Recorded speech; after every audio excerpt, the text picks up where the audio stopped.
ದಾವಣಗೆರೆ ದಕ್ಷಿಣ ವಿಧಾನಸಭಾ ಕ್ಷೇತ್ರದ by election ವಿಚಾರಕ್ಕೆ ಸಂಬಂಧಪಟ್ಟಂತೆ 23 ಜನ ನಾಮಪತ್ರವನ್ನ ಸಲ್ಲಿಕೆ ಮಾಡಿದ್ರು. ರೆಬಲ್ಸ್, ಕಾಂಗ್ರೆಸ್ ರೆಬಲ್ಸ್ ಅವರಲ್ಲ. ಈ ವಿಚಾರವಾಗಿ ಕುತೂಹಲ ಕೆರಳಿಸ್ತಾ ಇದೆ ಅಲ್ಪಸಂಖ್ಯಾತರ ನಡೆ. ಬಂಡಾಯ ಅಭ್ಯರ್ಥಿಗಳಿಂದ ದಾವಣಗೆರೆಯಲ್ಲಿ ತಡರಾತ್ರಿ ಸಭೆ ಆಗಿದೆ ಅನ್ನೋದು ಮಾಹಿತಿ ಸಿಗ್ತಾ ಇದೆ. ಎಲ್ಲರನ್ನೂ ಕೂಡ ಒಟ್ಟಿಗೆ ಸೇರಿಸೋದಕ್ಕೆ ಮುಖಂಡರು ಹರಸಾಹಸವನ್ನ ಪಟ್ಟಿದ್ದಾರೆ.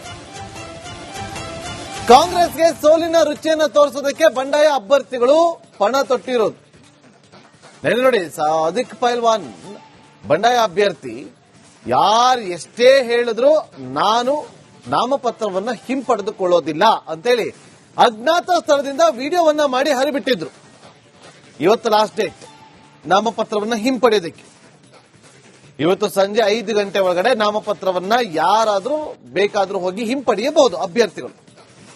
ಆದ್ರೆ ಎಷ್ಟು ಜನ ಇವತ್ತು ಹಿಂಪಡಿತಾರೆ? ಸಚಿವ ಎಸ್ ಮಲ್ಲಿಕಾರ್ಜುನ್ ಅವರು ಏನ್ ಮಾಡ್ತಾ ಇದ್ದಾರೆ? ಕಾಂಗ್ರೆಸ್ ಶತಾಯಗತ ಸೋಲ್ಬೇಕು ಅನ್ನೋದು ಅಲ್ಪಸಂಖ್ಯಾತರ ಪಟ್ಟು. ಇದಕ್ಕೆ ಸಚಿವರೇನ್ ಮಾಡ್ತಾರೆ? ಕಾಂಗ್ರೆಸ್ನ ನಾಯಕರೇನ್ ಮಾಡ್ತಾರೆ? ಇವರಿಬ್ಬರ ಜಗಳದಲ್ಲಿ ಬಿಜೆಪಿಗೆ ಲಾಭ ಆಗುತ್ತಾ? ಈ ತರದ ಲೆಕ್ಕಾಚಾರಗಳಂತೂ ಶುರುವಾಗಿದೆ. ಮತ್ತಷ್ಟು ಮಾಹಿತಿಯನ್ನು ಕೊಡೋದಕ್ಕೆ ನಮ್ಮ ದಾವಣಗೆರೆ ಪ್ರತಿನಿಧಿ ವಿಠಲ್ ನೇರ ಸಂಪರ್ಕದಲ್ಲಿ ಜಾಯ್ನ್ ಆಗಿದ್ದಾರೆ. ವಿಠಲ್, ಏನಾಗಬಹುದು ಇವತ್ತು?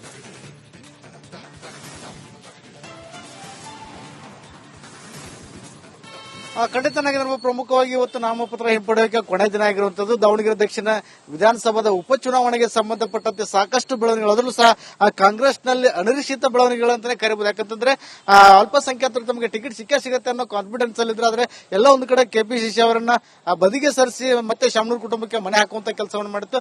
ಈ ನಿಟ್ಟಿನಲ್ಲಿ ಬಂಡಾಯ ಎದ್ದಂತಹ ಅಲ್ಪಸಂಖ್ಯಾತರು ಸುಮಾರು 23ರಷ್ಟು ಜನ ಫಸ್ಟ್ ಮೊದಲು ನಾಮಪತ್ರ ಸಲ್ಲಿಕೆ ಮಾಡಿದವರಲ್ಲಿ ಓರ್ವರದ ನಾಮಪತ್ರ ರಿಜೆಕ್ಟ್ ಆಗಿದ್ದು ಈಗ ಕಣದಲ್ಲಿ 22 ಜನ ಇರುವಂತದ್ದು. ಆ 22 ಜನಗಳನ್ನ ಒಂದೆಡೆ ಸೇರಿಸಿ ಒಬ್ಬ ವ್ಯಕ್ತಿಯನ್ನ ನಾವು ಕಣಕ್ಕೆ ಇಳಿಸಬೇಕನ್ನೋ ನಿಟ್ಟಿನಲ್ಲಿ ಅಲ್ಪಸಂಖ್ಯಾತ ಮುಖಂಡರು ಸಾಕಷ್ಟು ಒಂದು ಪ್ರಯತ್ನ ಮಾಡಿದ್ರು, ಹರಸಾಹಸ ಮಾಡಿದ್ರು. ಆದ್ರೆ ನಿನ್ನೆ ಒಂದು ಸಭೆಯನ್ನು ಸಹ ರಾತ್ರಿ ಸಭೆ ಸೇರೋಕೆ ಒಂದು ನಿರ್ಧಾರವನ್ನು ಮಾಡಿದ್ರು. ಆದ್ರೆ ಆ ಸಭೆಗೆ ಸಾಕಷ್ಟು ಜನ ಅಂದ್ರೆ ಕೈ ಬೆರಳಿಕೆ ಅಷ್ಟು ಅಭ್ಯರ್ಥಿಗಳು ಮಾತ್ರ ಸೇರ್ತಾರೆ, ಉಳಿದಂತೆ ಅಭ್ಯರ್ಥಿಗಳು ಬರೋದಿಲ್ಲ. ಈ ನಿಟ್ಟಿನಲ್ಲಿ ಆ ಸಭೆಯು ಕೂಡ ಸಾಕಷ್ಟು ಇದ್ದಂತ ಒಂದು 4-5 ಜನದಲ್ಲಿ ಒಂದು ಚರ್ಚೆ ಆಗುತ್ತೆ. ಉಳಿದವರೆಲ್ಲರ ಜೊತೆಗೆ ಮಾತನಾಡಿಕೊಂಡು ಮುಂದಿನ ಒಂದು ತೀರ್ಮಾನ ಮಾಡೋ ನಿಟ್ಟಿನಲ್ಲಿ ಆ ಸಭೆಯಲ್ಲಿ ಆಗುತ್ತೆ. ಆದ್ರೆ ಕೆಲವೊಂದಷ್ಟು ಉಳಿದಂದ್ರೆ ಸಭೆಗೆ ಬಾರದಂತಹ ಅಭ್ಯರ್ಥಿಗಳ ಮನೆಗೆ ತೆರಳಿ ಅವರನ್ನ ಕನ್ವಿನ್ಸ್ ಮಾಡುವಂತಹ ಪ್ರಯತ್ನವೂ ಸಹ ಅಹೋರಾತ್ರಿ ನಡೆದಿರುವಂತಹದ್ದಾದ್ರೆ ಯಾವುದೇ ಕೂಡ ಒಂದು ಸಫಲ ಆಗಿಲ್ಲ ಅನ್ನುವಂತಹ ಮಾಹಿತಿ ಇರುವಂತದ್ದು. ಆದ್ರೆ 22 ಜನ ಅಭ್ಯರ್ಥಿಗಳ ನಡೆಗೆ ಇಲ್ಲಿವರೆಗೂ ಸಹ ಸಾಕಷ್ಟು ನಿಗೂಢ ಆಗಿರುವಂತದ್ದು. ಆದ್ರೆ ಮಧ್ಯಾಹ್ನದ ವೇಳೆಗೆ ನಾವು ಒಂದು ಅಂತಿಮ ತೀರ್ಮಾನಕ್ಕೆ ಬರ್ತೇವೆ ಅನ್ನುವಂತಹ ಮಾತನ್ನು ಸಹ ಅಲ್ಪಸಂಖ್ಯಾತ ಮುಖಂಡರು ಹೇಳಿರುತ್ತದೆ. ಇನ್ನು ಎಲ್ಲೊಂದು ಕಡೆಗೆ 22 ಜನ ಒಂದ್ ವೇಳೆ ಕಣದಲ್ಲಿ ಇದ್ದಿದ್ದೇ ಆದರೆ ಇದು ಕಾಂಗ್ರೆಸ್ಗೆ ನೇರವಾದ ಹೊಡೆತವನ್ನ ಕೊಡುವಂತಹ ಸಾಧ್ಯತೆ ಸಾಕಷ್ಟು ಇರುತ್ತೆ. ಯಾಕಂದ್ರೆ ಆ 22 ಜನಗಳು ಇರುವಂತಹ ಏನು ಆ ಮನೆಗಳು ಮತ್ತು ಅವರ ಒಡನಾಟ ಇರುವಂತದ್ದು ಪೂರ್ತಿ ಇಡೀ ಕ್ಷೇತ್ರವನ್ನೇ ಆವರಿಸಿಕೊಳ್ಳುವಂತಹ ನಿಟ್ಟಿನಲ್ಲಿ ಇರೋದ್ರಿಂದ ಅವರ ಏರಿಯಾದ ಮತಗಳನ್ನೆಲ್ಲ ಅವರು ಕ್ಯಾಚ್ ಮಾಡಿದ್ದೇ ಆದರೆ ಸಾಂಪ್ರದಾಯಿಕ ಅಂದ್ರೆ ಕಾಂಗ್ರೆಸ್ಸಿನ ಸಾಂಪ್ರದಾಯಿಕ ಮತಗಳನ್ನಿಸಿಕೊಂಡಿರುವಂತಹ ಅಲ್ಪಸಂಖ್ಯಾತರ ಮತಗಳು ಚದರಿ ಹೋಗುತ್ತೆ. ಆ ಮತಗಳು ಚದರಿ ಹೋದಲ್ಲಿ ಅದು ನೇರವಾಗಿ ಕಾಂಗ್ರೆಸ್ಗೆ ಎಫೆಕ್ಟ್ ಆಗುತ್ತೆ. ಯಾಕಂತಂದ್ರೆ ಬಿಜೆಪಿಗೆ ಈಗಾಗಲೇ ಒಂದು ವೋಟ್ ಬ್ಯಾಂಕ್ ಅಂತ ಇರುವಂತದ್ದು, ಆ ಕ್ಷೇತ್ರದಲ್ಲಿ ತನ್ನದೇ ಅಂತ ವೋಟ್ ಬ್ಯಾಂಕ್ ಇರುವಂತದ್ದು. ಆದ್ರೆ ಆ ವೋಟ್ ಬ್ಯಾಂಕಿಗೆ ಹೋಲಿಸಿದ್ರೆ ಕಾಂಗ್ರೆಸ್ನ ವೋಟ್ ಬ್ಯಾಂಕ್ಗಳು ಜಾಸ್ತಿ ಇರೋ ಹಿನ್ನೆಲೆಯಲ್ಲಿ ಈ ಒಂದು ನಡೆ ಸಾಕಷ್ಟು ಆ ಕಾಂಗ್ರೆಸ್ಗೆ ಹಿನ್ನಡೆ ಆಗುವಂತಹ ಸಾಧ್ಯತೆ. ಈ ವಿಚಾರವನ್ನು ಅರಿತಂತ ಸಚಿವ ಎಸ್ ಮಲ್ಲಿಕಾರ್ಜುನ್ ಅವರು ಅಲ್ಪಸಂಖ್ಯಾತ ಶಾಸಕರಲ್ಲೂ ಕೂಡ ಜಮೀರ್ ಅಹಮದ್ ಅವರ ಮೂಲಕ ಸಾಕಷ್ಟು ಒಂದು ಏನೋ ಬಂಡಾಯ ಶಮನ ಮಾಡಕ್ಕೆ ಮತ್ತು ನಾಮಪತ್ರ ತೆಗಿಸೋಕೆ ಸಾಕಷ್ಟು ಕಸರತ್ತನ್ನು ಮಾಡಿದ್ರು. ಇಲ್ಲಿಯೂ ಸಹ ಏನು ಆ ನಾಮಪತ್ರ ಸಲ್ಲಿಸಿದಂತ ಅಭ್ಯರ್ಥಿಗಳ ಸಂಬಂಧಿಕರು ಮತ್ತು ಅವರ ಸ್ನೇಹಿತರ ಮೂಲಕ ಅವರನ್ನು ಸಂಪರ್ಕಿಸಿ ಅವರಿಗೆ ನಾಮಪತ್ರ ಹಿಂಪಡೆಯುವಂತ ಸಾಕಷ್ಟು ಕಸರತ್ತನ್ನು ಮಾಡಿದ್ರು. ಇನ್ನೂರಿಗೂ ಸಹ ಆ ಒಂದು ಕಸರತ್ತು ಮುಂದೆ ಹೋದಿರುವಂತದ್ದು. ಆದ್ರೆ ಇವತ್ತು ಮಧ್ಯಾಹ್ನ 3 ಗಂಟೆಯನ್ನು ಕೊನೆಯ ಅವಧಿ ಅಂದ್ರೆ 3 ಗಂಟೆವರೆಗೂ ಮಾತ್ರ ನಾಮಪತ್ರ ಹಿಂಪಡೆಯೋಕೆ ಅವಕಾಶ ಇರುವಂತದ್ದು. ಆದ್ರೆ ಮಧ್ಯಾಹ್ನ 1 ಗಂಟೆ ಸರಿ ಸುಮಾರಿಗೆ ಏನು ನಾವು ಅಂತಿಮ ಒಂದು ತೀರ್ಮಾನ ಹೇಳ್ತೇವೆ ಅನ್ನುವಂತ ವಿಚಾರವನ್ನ ಹೇಳಿದ್ರೆ, ಆದ್ರೆ ಸದ್ಯಕ್ಕೆ ಕೂತಲ್ಲ ಅಂದ್ರೆ 1 ಗಂಟೆಗೆ ಅವ್ರು ಏನು ನಿರ್ಧಾರ ತೆಗೆದುಕೊಳ್ತಾರೋ ಅಥವಾ ಕಣದಲ್ಲಿ ಒಬ್ಬರೇ ಇರ್ತಾರೋ 22 ಜನ ಸ್ಪರ್ಧೆ ಮಾಡ್ತಾರೋ ಅನ್ನೋದು ಸಾಕಷ್ಟು ಕುತೂಹಲ ಇರುತ್ತೆ. 22 ಜನ ಇದ್ದಿದ್ದೇ ಆದಲ್ಲಿ ಸಾದಿಕ್ ಪೈಲ್ವಾನರಿಗೂ ಸಹ ಎಲ್ಲೋ ಒಂದು ಕಡೆಗೆ ಎಫೆಕ್ಟ್ ಆಗುತ್ತೆ ಅಂತಾನೆ ಹೇಳಬಹುದು Nagendra Babu. Okay, thank you Vithal ನಿಮ್ಮೆಲ್ಲ ಮಾಹಿತಿಗಾಗಿ. ದಾವಣಗೆರೆ ದಕ್ಷಿಣ ವಿಧಾನಸಭಾ ಕ್ಷೇತ್ರದ ಬೈ ಎಲೆಕ್ಷನ್ ವಿಚಾರಕ್ಕೆ ಸಂಬಂಧಪಟ್ಟಂತೆ 23 ಜನ ನಾಮಪತ್ರವನ್ನ ಸಲ್ಲಿಕೆ ಮಾಡಿದ್ರು. ರೆಬಲ್ಸ್, ಕಾಂಗ್ರೆಸ್ ರೆಬಲ್ಸ್ ಅವರಲ್ಲ. ಈ ವಿಚಾರವಾಗಿ ಕುತೂಹಲ ಕೆರಳಿಸ್ತಾ ಇದೆ ಅಲ್ಪಸಂಖ್ಯಾತರ ನಡೆ. ಬಂಡಾಯ ಅಭ್ಯರ್ಥಿಗಳಿಂದ ದಾವಣಗೆರೆಯಲ್ಲಿ ತಡರಾತ್ರಿ ಸಭೆ ಆಗಿದೆ ಅನ್ನೋದು ಮಾಹಿತಿ ಸಿಗ್ತಾ ಇದೆ. ಎಲ್ಲರನ್ನೂ ಕೂಡ ಒಟ್ಟಿಗೆ ಸೇರಿಸೋದಕ್ಕೆ ಮುಖಂಡರು ಹರಸಾಹಸವನ್ನ ಪಟ್ಟಿದ್ದಾರೆ. ಕಾಂಗ್ರೆಸ್ಗೆ ಸೋಲಿನ ರುಚಿಯನ್ನು ತೋರಿಸೋದಕ್ಕೆ ಬಂಡಾಯ ಅಭ್ಯರ್ಥಿಗಳು ಪಣ ತೊಟ್ಟಿರೋದು. ನೆನ್ನೆ ನೋಡಿ, ಸಾದಿಕ್ ಪೈಲ್ವಾನ್ ಬಂಡಾಯ ಅಭ್ಯರ್ಥಿ ಯಾರು ಎಷ್ಟೇ ಹೇಳಿದ್ರು ನಾನು ನಾಮಪತ್ರವನ್ನ ಹಿಂಪಡೆದುಕೊಳ್ಳೋದಿಲ್ಲ ಅಂತೇಳಿ ಅಜ್ಞಾತ ಸ್ಥಳದಿಂದ ವಿಡಿಯೋವನ್ನ ಮಾಡಿ ಹರಿಬಿಟ್ಟಿದ್ರು. ಇವತ್ತು ಲಾಸ್ಟ್ ಡೇಟ್ ನಾಮಪತ್ರವನ್ನ ಹಿಂಪಡೆಯೋದಕ್ಕೆ. ಇವತ್ತು ಸಂಜೆ 5 ಗಂಟೆ ಒಳಗಡೆ ನಾಮಪತ್ರವನ್ನ ಯಾರಾದ್ರೂ ಬೇಕಾದ್ರೂ ಹೋಗಿ ಹಿಂಪಡೆಯಬಹುದು ಅಭ್ಯರ್ಥಿಗಳು.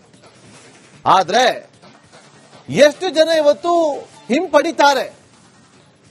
ಸಚಿವ ಎಸ್ ಮಲ್ಲಿಕಾರ್ಜುನ್ ಅವರು ಏನ್ ಮಾಡ್ತಾ ಇದ್ದಾರೆ? ಕಾಂಗ್ರೆಸ್ ಶತಾಯಗತ ಸೋಲ್ಬೇಕು ಅನ್ನೋದು ಅಲ್ಪಸಂಖ್ಯಾತರ ಪಟ್ಟು. ಇದಕ್ಕೆ ಸಚಿವರು ಏನ್ ಮಾಡ್ತಾರೆ, ಕಾಂಗ್ರೆಸ್ನ ನಾಯಕರು ಏನ್ ಮಾಡ್ತಾರೆ? ಇವರಿಬ್ಬರ ಜಗಳದಲ್ಲಿ ಬಿಜೆಪಿಗೆ ಲಾಭ ಆಗುತ್ತಾ? ಈ ತರದ ಲೆಕ್ಕಾಚಾರಗಳಂತೂ ಶುರುವಾಗಿದೆ. ಮತ್ತಷ್ಟು ಮಾಹಿತಿಯನ್ನು ಕೊಡೋದಕ್ಕೆ ನಮ್ಮ ದಾವಣಗೆರೆ ಪ್ರತಿನಿಧಿ ವಿಠಲ್ ನೇರ ಸಂಪರ್ಕದಲ್ಲಿ ಜಾಯ್ನ್ ಆಗಿದ್ದಾರೆ. ವಿಠಲ್, ಏನಾಗಬಹುದು ಇವತ್ತು?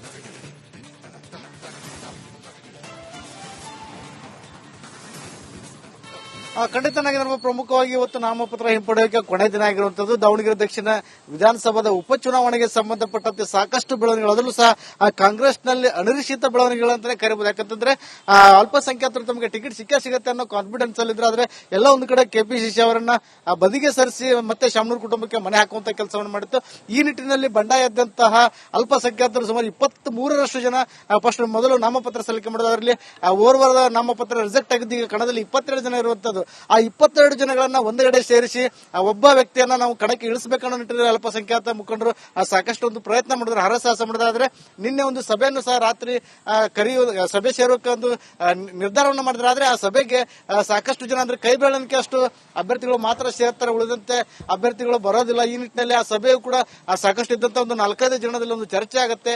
ಉಳಿದವರೆಲ್ಲರ ಜೊತೆಗೆ ಮಾತನಾಡಿಕೊಂಡು ಮುಂದಿನ ಒಂದು ತೀರ್ಮಾನ ಮಾಡೋ ನಿಟ್ಟಿನಲ್ಲಿ ಆ ಸಭೆಯಲ್ಲಿ ಆಗುತ್ತೆ. ಆದ್ರೆ ಕೆಲವೊಂದಷ್ಟು ಉಳಿದಂದ್ರೆ ಸಭೆಗೆ ಬಾರದಂತಹ ಅಭ್ಯರ್ಥಿಗಳ ಮನೆಗೆ ತೆರಳಿ ಅವರನ್ನ ಕನ್ವಿನ್ಸ್ ಮಾಡುವಂತಹ ಪ್ರಯತ್ನವೂ ಸಹ ಅಹೋರಾತ್ರಿ ನಡೆದಿರುವಂತಹದ್ದಾದ್ರೆ ಯಾವುದೇ ಕೂಡ ಒಂದು ಸಫಲ ಆಗಿಲ್ಲ ಅನ್ನುವಂತಹ ಮಾಹಿತಿ ಇರುವಂತದ್ದು. ಆದ್ರೆ 22 ಜನ ಅಭ್ಯರ್ಥಿಗಳ ನಡೆಗೆ ಇಲ್ಲಿವರೆಗೂ ಸಹ ಸಾಕಷ್ಟು ನಿಗೂಢ ಆಗಿರುವಂತದ್ದು. ಆದ್ರೆ ಮಧ್ಯಾಹ್ನದ ವೇಳೆಗೆ ನಾವು ಒಂದು ಅಂತಿಮ ತೀರ್ಮಾನಕ್ಕೆ ಬರ್ತೇವೆ ಅನ್ನುವಂತಹ ಮಾತನ್ನು ಸಹ ಅಲ್ಪಸಂಖ್ಯಾತ ಮುಖಂಡರು ಹೇಳಿರುತ್ತದೆ. ಇನ್ನು ಎಲ್ಲ ಒಂದು ಕಡೆಗೆ 22 ಜನ ಒಂದ್ ವೇಳೆ ಕಣದಲ್ಲಿ ಇದ್ದಿದ್ದೇ ಆದರೆ ಇದು ಕಾಂಗ್ರೆಸ್ಗೆ ನೇರವಾದ ಹೊಡೆತವನ್ನ ಕೊಡುವಂತಹ ಸಾಧ್ಯತೆ ಸಾಕಷ್ಟು. ಯಾಕಂತಂದ್ರೆ ಆ 22 ಜನಗಳು ಇರುವಂತಹ ಏನು ಆ ಮನೆಗಳು ಮತ್ತು ಅವರ ಒಡನಾಟ ಇರುವಂತಹ ಪೂರ್ತಿ ಇಡೀ ಕ್ಷೇತ್ರವನ್ನೇ ಆವರಿಸಿಕೊಳ್ಳುವಂತಹ ನಿಟ್ಟಿನಲ್ಲಿ ಇರೋದ್ರಿಂದ ಅವರ ಏರಿಯಾದ ಮತಗಳನ್ನೆಲ್ಲ ಅವರು ಕ್ಯಾಚ್ ಮಾಡಿದ್ದೇ ಆದರೆ ಸಾಂಪ್ರದಾಯಿಕ ಅಂದ್ರೆ ಕಾಂಗ್ರೆಸ್ಸಿನ ಸಾಂಪ್ರದಾಯಿಕ ಮತಗಳನ್ನಿಸಿಕೊಂಡಿರುವಂತಹ ಅಲ್ಪಸಂಖ್ಯಾತರ ಮತಗಳು ಚದುರಿ ಹೋಗುತ್ತೆ.